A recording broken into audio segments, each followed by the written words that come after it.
if that was what you were seeking to do. Judge, with the court's permission, I'd like to enter what's been previously marked as State's Exhibit O for identification into evidence as State's Exhibit number 7. All right. Any objection other than what was previously stated? No objection, Your Honor. All right. Shall be admitted as State 7. And likewise, Judge, with the court's permission, I'd like to play it. Okay. You know how to do that? Thank you, Mr. You need it. Yes, All right. sir. You can Step down, so sir. you can play the video.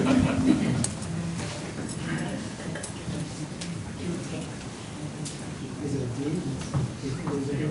It's a D, not an I O. stand corrected, Judge. I indicated to the court it was State's Exhibit O.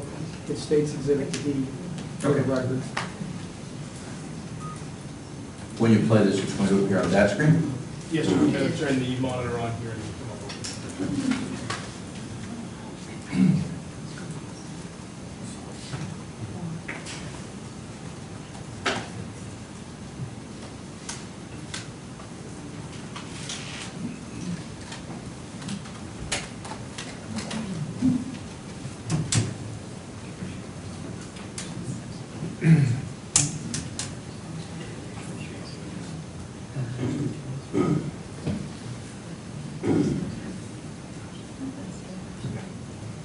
Your Honor, I would not be opposed to turning down the light. I think it would give us a better view of the video. We would certainly encourage that. That's fine. Is there somebody that can accomplish that task? Probably those Are front you looking lights. for those backlights there? There you go. There's no sound to this video, is that correct? Correct, sir. It's video only, no audio. Okay.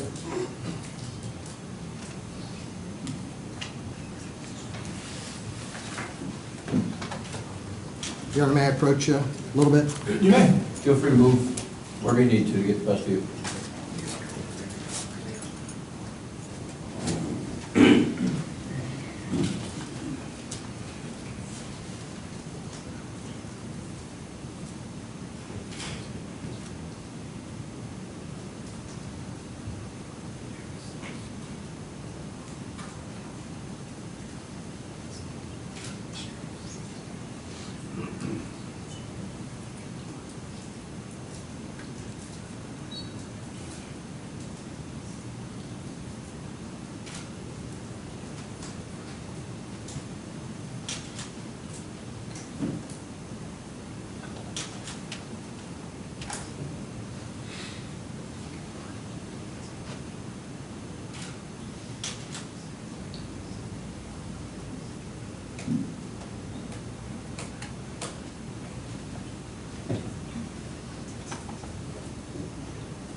All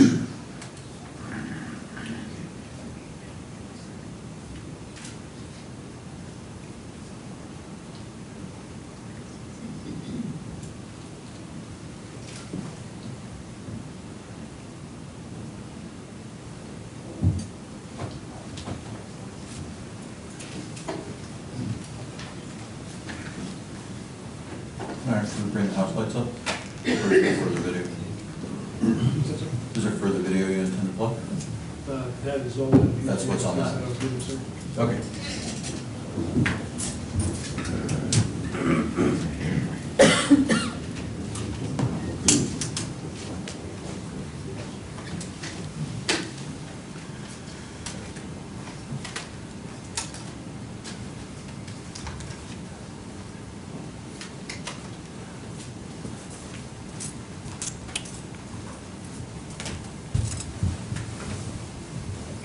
Do you have any further questions for this witness? Yes, Judge. You May may proceed. it please the court, counsel.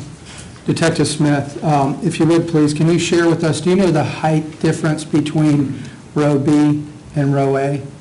It's approximately 10 inches between each floor height. There's 2 steps in between each one that are about 5 inches each.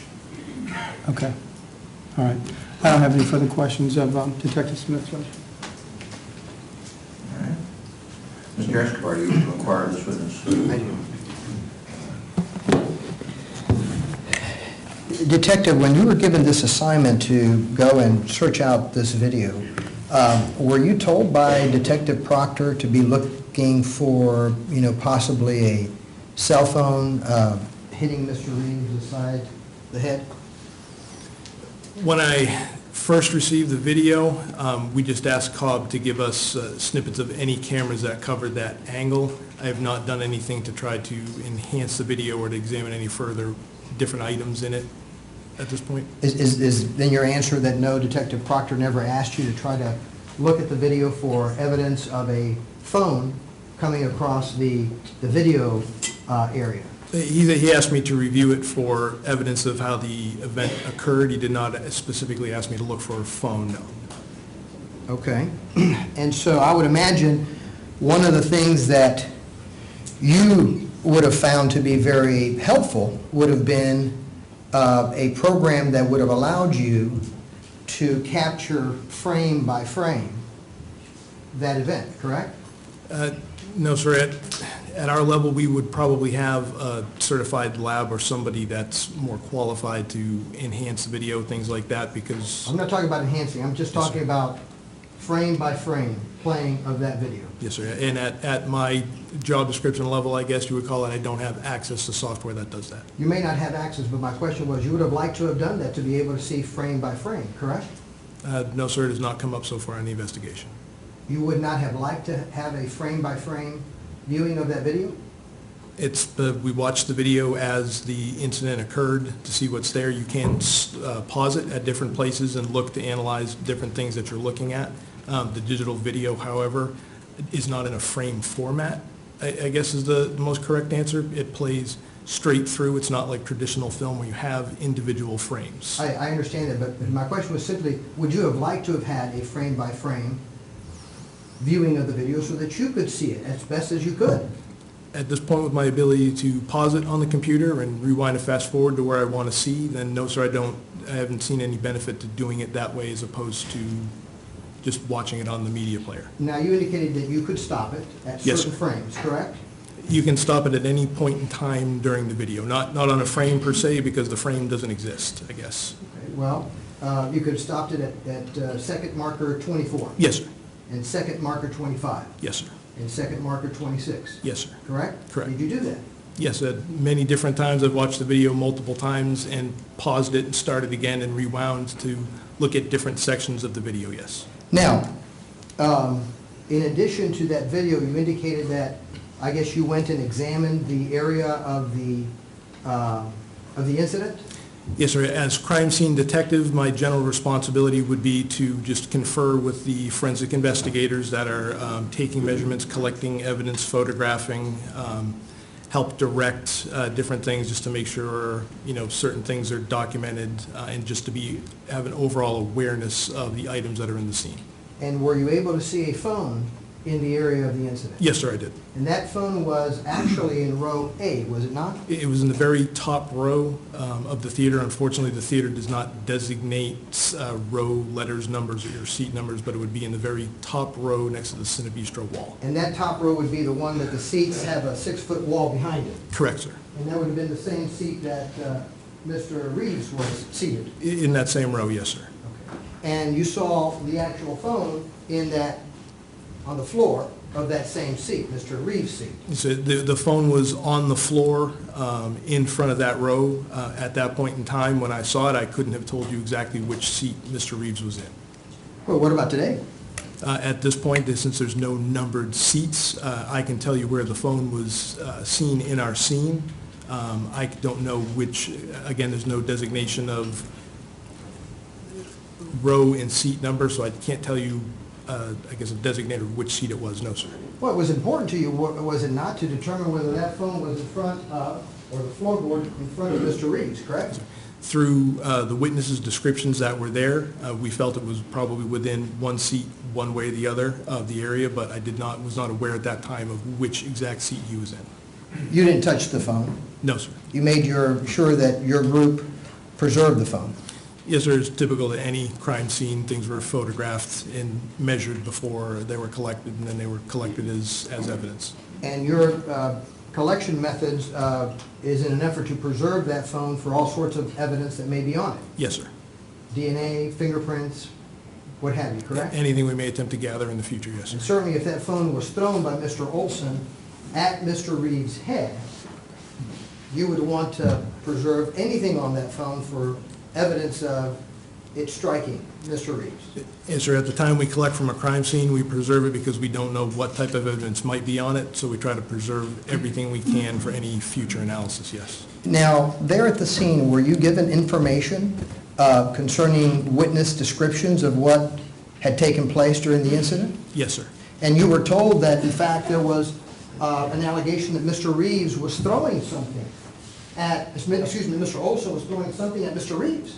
Yes, sir. The allegation I was aware of at that time was that he had thrown a bag full of popcorn. Well, what was the allegation concerning the phone? There was none. At the time the phone was found on the floor, we did not know who the owner of it was. We did not know if it belonged to Mr. Reeves, Mr. Olson, or any of the other patrons that might have been there. And so you didn't even know that there was an allegation by Mr. Reeves that Mr. Olson had struck him on the head with a phone? I was made aware that he was alleged he had been struck by something, and that witnesses had said they saw a bag of popcorn thrown, and that was what I was aware of. Had you been told that the allegation was that specifically he had been struck by a phone? No, Judge, sir. I would object to the characterization in that question. And again, Judge, I would remind the court, you heard the audio tape of Mr. Reeves. He says he may have been hit with a fist. He may have been hit with a phone. He doesn't know. So to say that he was hit with a phone is a mischaracterization of his taped interview. The last thing he said was he didn't know. Overruled as to those objections, I'll use my own recollection as to what the evidence is. You may continue, Mr. Escobar. Did you do anything there at the scene to determine whether that phone had a screen light where when you touched it, it lit up? No, sir. At that time, it was just simply collected and bagged, and the power button on the top of the phone was turned off. We didn't do any... Why did you turn the power button on the phone off? That's one of our steps in preserving electronic evidence, because there are many applications out there that can interfere with, say, a phone that may be locked or remotely wiped of information, things like that. So we shut it off so that things like that can't happen, and to preserve any of the electronic media that may be on it. When you shut that phone off and you touched it, did the light go on? No, sir. The light, just being generally familiar with that model of phone, with the iPhone, when you push the button on the top that's not part of the screen, you'll get I believe the Apple logo comes on, but I'm not the one that turned it off myself, so I can't tell you for sure what it displays when it turns off. Okay. And so your experience with those phones is that the screen will light up when you touch the screen? If you touch the screen, or actually no, sir, if the screen is not on, it will not light up if you touch the screen, only if you push what they call the home button or the circular button at the bottom, or the button on the top of the phone, I believe. Okay. Do you know what model of iPhone that was? I do not, sir. It was an Apple iPhone, but I don't know which designator it was at that point. Do you know what the weight of that phone was? No, sir, I don't. And do you know the size of that phone? No, sir. One other question about the video that I think is somewhat important. The video appears to have some light to it, meaning it's not, doesn't appear to have that dark theater atmosphere. Is that correct? As far as background lighting, you mean, sir? Yeah, it looks, you know, everything looks bright. It doesn't look like a dark theater. Is that because of the infrared night vision that it has?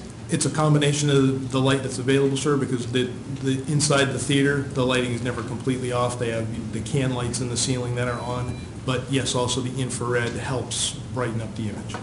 Because that infrared is almost equivalent to that night vision that many cameras possess, correct?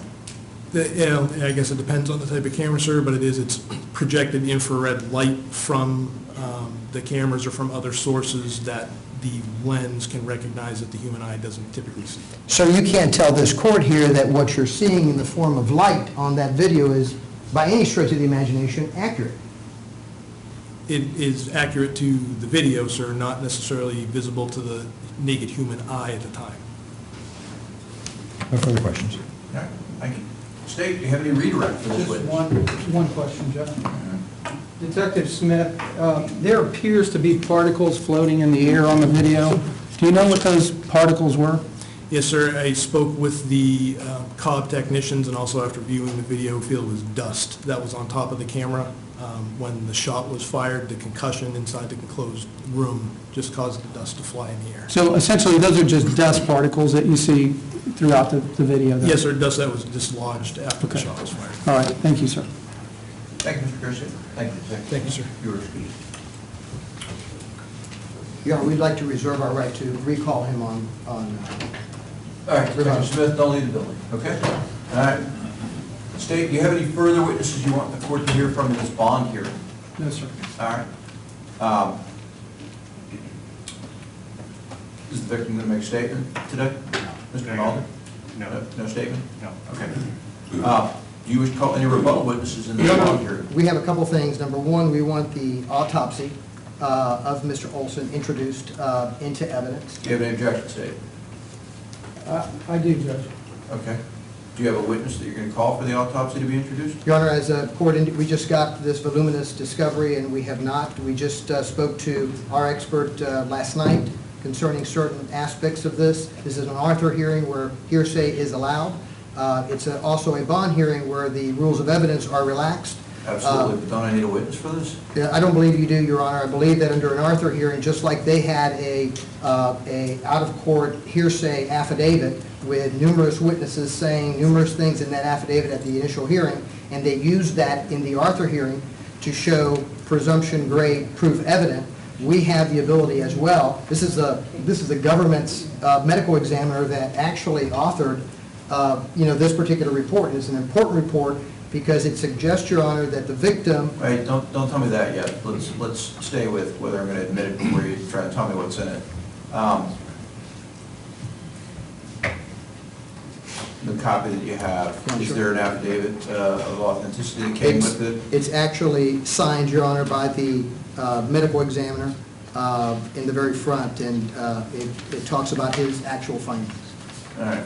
Now, if you are going to introduce that, you're going to introduce that for me to review it without the assistance of any interpretation by any witness? That's what you Absolutely. want. It's self-explanatory, Your Honor. Okay. State, do you have any objection to me receiving the autopsy report authored by the medical examiner of the 6th Judicial Circuit, or one of the assistant medical examiners?